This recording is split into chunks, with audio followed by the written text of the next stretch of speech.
ഇന്നത്തെ ക്രിസ്തുമസ് ചിന്തയിൽ ക്രിസ്തു എന്ന നാമം. ആദ്യ മാതാപിതാക്കൾക്ക് ദൈവം ഒരു രക്ഷകനെ വാഗ്ദാനം ചെയ്തിരുന്നു. പിന്നീട് അങ്ങോട്ടുള്ള ഇസ്രായേലിൻ്റെ ചരിത്രം ഈ രക്ഷകന് വേണ്ടിയുള്ള കാത്തിരിപ്പായിരുന്നു. സമയത്തിൻ്റെ പൂർണ്ണതയിൽ ഈ രക്ഷകൻ മനുഷ്യാവതാരം ചെയ്ത് യേശു അല്ലെങ്കിൽ ക്രിസ്തുവായി നമ്മുടെ ഇടയിൽ വസിച്ചു. എന്താണ് ഈ ക്രിസ്തു എന്ന നാമം കൊണ്ട് അർത്ഥമാക്കുക? ക്രിസ്തു എന്ന അഭിധാനത്തിൻ്റെ അർത്ഥം അഭിഷിക്തൻ എന്നാണ്. ഇത് ഗ്രീക്ക് ഭാഷയിൽ ക്രൈസ്റ്റ് എന്നും ഹീബ്രു ഭാഷയിൽ മിശിഹ എന്നും പറയുന്നു. എന്തുകൊണ്ടാണ് യേശുവിനെ അഭിഷിക്തൻ എന്ന് പറയുക? അപ്പസ്തോല പ്രവർത്തനം 10-ാം അധ്യായം 38-ാം വാക്യത്തിൽ നമ്മൾ വായിക്കുന്നുണ്ട്, ദൈവം അവിടുത്തെ പരിശുദ്ധാത്മാവിനാലും ശക്തിയാലും അഭിഷേകം ചെയ്തു. ദൈവത്താൽ അഭിഷേകം ചെയ്യപ്പെട്ടവൻ അത് ക്രിസ്തു തന്നെയായിരുന്നു. കാരണം സ്നാപക യോഹന്നാൻ തൻ്റെ ശിഷ്യന്മാരോട് പറയുന്നുണ്ട്, അവൻ്റെ അടുക്കൽ ചെന്ന് ചോദിക്കുക, വരാനിരിക്കുന്നവൻ നീ തന്നെയോ? വലിയൊരു കാത്തിരിപ്പിൻ്റെ ആകാംക്ഷ ആ ചോദ്യത്തിൽ നമുക്ക് മനസ്സിലാക്കാം. ഈ ആകാംക്ഷയ്ക്ക് കാരണം ഈ രക്ഷകനു വേണ്ടിയുള്ള കാത്തിരിപ്പായിരുന്നു. പിതാവിനാലും പരിശുദ്ധാത്മാവിനാലും അഭിഷേകം ചെയ്യപ്പെട്ട ഈശോ ഈ ഭൂമിയിലേക്ക് വന്നത് ഒരു ദൗത്യ നിർവഹണത്തിന് വേണ്ടിയായിരുന്നു.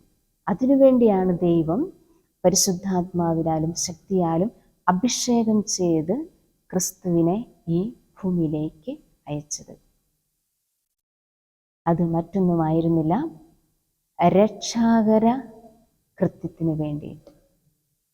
യേശുവിൻ്റെ ദൗത്യം രക്ഷാകര കർമ്മമായിരുന്നു. പിതാവിനാലും പരിശുദ്ധാത്മാവിനാലും യേശു അഭിഷേകം ചെയ്യപ്പെട്ടത് ഫോർ ഹിസ് റെഡീമിംഗ് വിഷൻ. ഈ നാമത്തെ ഈശോ സ്വമനസ്സ പിതാവിൻ്റെ കരങ്ങളിൽ നിന്ന് ഏറ്റെടുത്തു. അതാണ് യോഹന്നാൻ്റെ സുവിശേഷം 3-ാം അധ്യായം 13-ാം വാക്യത്തിൽ നാം വായിക്കുന്നുണ്ട്, അവൻ സ്വർഗത്തിൽ നിന്നും ഇറങ്ങി വന്നു. ഈ ഭൂമിയിലേക്ക് ഇറങ്ങി വന്നു. എന്തിനു വേണ്ടിയായിരുന്നു? പീഡകൾ സഹിച്ച് മരിച്ച് ഉദ്ധാനം ചെയ്ത് സഹനദാസനായി മാറാൻ. അതാണ് വീണ്ടും നമ്മൾ മത്തായിയുടെ സുവിശേഷം 20:28 കാണുക, അനേകർക്ക് മോചനദ്രവ്യമായി സ്വജീവൻ നൽകിയവൻ. അങ്ങനെയാണ് ക്രിസ്തു തൻ്റെ ദൗത്യം പൂർത്തീകരിച്ചത്.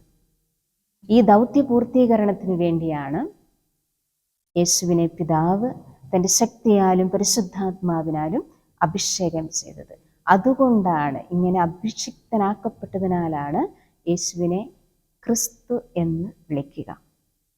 ഈ ക്രിസ്തു എന്ന നാമത്തിൽ നിന്നാണ് നമ്മൾ ക്രൈസ്തവർ എന്ന് അറിയപ്പെടുക.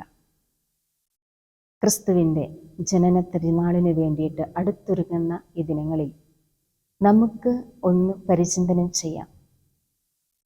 സഭാമക്കളായ നമ്മൾക്ക്, ക്രിസ്തുവിൻ്റെ അനുയായികളായ നമുക്ക്, നമ്മളിലും ഏൽപ്പിക്കപ്പെട്ടിട്ടുണ്ട് ഒരു ദൗത്യം.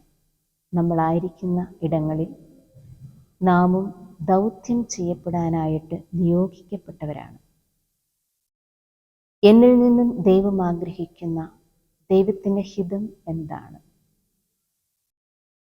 നമുക്ക് ഉണ്ണിമിശിഹായോട് പ്രാർത്ഥിക്കാം, പരിശുദ്ധാത്മാവിൻ്റെ അഭിഷേകം എൻ്റെ ജീവിതത്തിലും നൽകി ദൈവമഹത്വത്തിനു വേണ്ടി എന്നെ ഏൽപ്പിക്കപ്പെട്ടിരിക്കുന്ന ദൗത്യം അതിൻ്റെ പൂർണ്ണതയിൽ ചെയ്തു തീർക്കുവാനുള്ള കൃപ നൽകി അനുഗ്രഹിക്കണമേ എന്ന്.